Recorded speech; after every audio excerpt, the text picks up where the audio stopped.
অবস্ট্রাকটেড defecation সিনড্রোমের চিকিৎসা নিয়ে যে দ্বিধাদ্বন্দ্ব সেটা নিয়ে আমার কাছে ইদানিং বেশ কিছু রোগী এসেছে বিভিন্ন জায়গায় দেখিয়ে। এমআর ডেফিকোগ্রাফি করা হয়েছে, কিন্তু সার্জন ডিসিশন দিয়েছেন অপারেশন লাগবে। কিন্তু এমআর ডেফিকোগ্রাফি দেখে এবং ক্লিনিক্যাল এক্সামিনেশন করে আসলে দেখা গেল রোগীটি অবস্ট্রাকটেড ডেফিকেশন সিনড্রোমে ভুগছেন ঠিকই, কিন্তু সেটা হলো মেডিকেল ওডিএস, অর্থাৎ এটা হলো ডিসসাইনার্জিয়া, বা এটাকে বলা হয় পেলভিক ফ্লোর ডিসসাইনার্জিয়া বা অ্যানিসমাস। তার মানে কি? এটা হচ্ছে যে সার্জিক্যাল প্রসিজিওরে কিন্তু এটা ভালো হবে না। এর কারণ হচ্ছে নর্মালি আমাদের যে ডেফিকেশন হয় সেটাতে রেকটামে কন্ট্রাকশন হয়।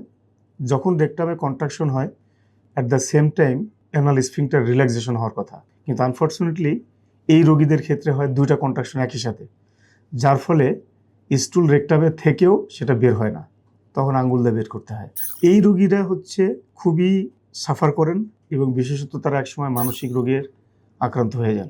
এই রোগীদের ক্ষেত্রে অপারেশন আসলে কোনো কাজে আসে না, বরঞ্চ উল্টা ইফেক্ট হয়। এই রোগীদের চিকিৎসা মূলত এই যে রিফ্লেক্সটা তৈরি হয়ে গেছে তার হিউম্যান ব্রেইনে, তাহলে আবার স্বাভাবিক মল ত্যাগ করার মতো প্রবণতা বা অভ্যাস তৈরি হয়ে যায়।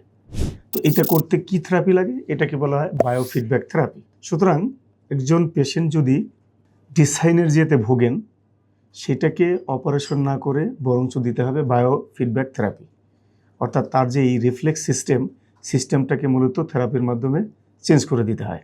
এইটা চেঞ্জ না করে যদি কেউ অপারেশনে যান, তাহলে সেক্ষেত্রে পেশেন্টের তো শুধু ফিনান্সিয়াল না, শারীরিক এবং মানসিক কষ্ট আরও বেড়ে যাবে।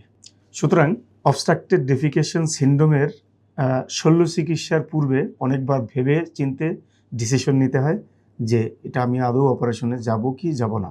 সো যে এই বিষয়টি আমার দৃষ্টিগোচর হয়েছে বলে আপনাদের সচেতনতার জন্য আমি আজকের এই ভিডিওটার প্রয়াস নিচ্ছি। ধন্যবাদ সবাইকে। সুস্থ থাকবেন, ভালো থাকবেন।